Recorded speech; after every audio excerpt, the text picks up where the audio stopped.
Begin with a high-stakes diplomatic push aimed at ending the war in Ukraine. At the center of it all are three familiar names: President Donald Trump's special envoy, Steve Witkoff, the president's son-in-law, Jared Kushner, and Russian President Vladimir Putin. Witkoff and Kushner met Russia's President Vladimir Putin in Moscow today and held a meeting that could shape the trajectory of the deadliest conflict in Europe since World War II.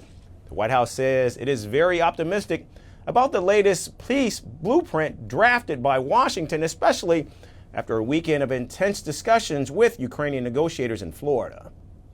The administration feels very optimistic. Obviously, you've seen, Steve, that the president's entire team, including Special Envoy Witkoff and Secretary Rubio and the Vice President and the President himself, Secretary Hegseth as well, have been working so hard on this effort, and they all really want to see this war come to an end. And so just yesterday, Sunday, I believe that was yesterday, they had very good talks with the Ukrainians in Florida. This round of diplomacy follows a political storm triggered by the leak of a set of a U.S. draft peace proposal allegedly written by Moscow.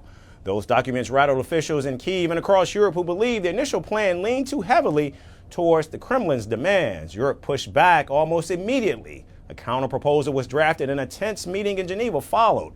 Now, out of that came what Washington and Ukrainian officials are now calling an updated and refined peace framework. But the biggest question remains, will Vladimir Putin accept this new framework? So far, signals are mixed. Russian commanders briefed Putin on Monday on the capture of two frontline towns, and the battlefield continues to gain and strengthen Moscow's negotiating leverage. President Putin has hinted he may accept parts of the American plan, but only if Ukraine agrees to surrender more territory, a condition Kyiv has repeatedly said it will not consider. Ukrainian President Zelensky has been clear Ukraine's sovereignty is non-negotiable, and the territorial questions remain the toughest of all. Now, speaking during his visit to Paris and a subsequent meeting with French President Emmanuel Macron, Zelensky said he expects to discuss key issues directly with President Trump very soon, but he also criticized the idea of leaving European allies out of the post-war reconstruction planning. The territorial issue is the most difficult. The issues of money and reconstruction, in my view, and I am speaking honestly and we have discussed this, are, of course, hard to finalize without the presence of our European partners, because the money is in Europe. To me, this does not seem entirely fair. And the issue of security guarantees is also crucial. We need concrete commitments from the United States and concrete commitments from Europe.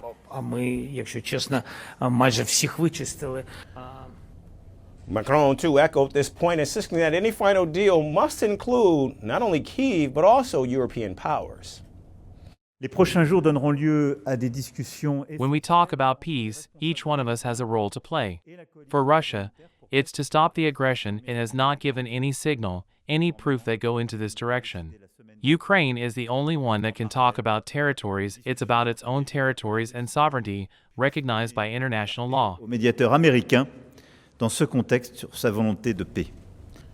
French officials say Macron and Zelensky also spoke with Witkoff when the Ukrainian president was in Paris yesterday. And as of now, Zelensky has reached Ireland, where he'll meet the country's prime minister and attend the inauguration of the Ireland-Ukraine Economic Forum. Now, all of these come amid a widening corruption probe in Ukraine that's taken away key aids from President Zelensky. Macron, during his address yesterday, also touched on the issue, saying that a democracy should know how to solve its problems. Is our role to give lessons to Ukraine? Not really. It also happens that we sometimes have scandals like this corruption. A democracy should pride itself in knowing how to solve that through an independent legal system and while knowing how to put to justice any decider, whoever they are. So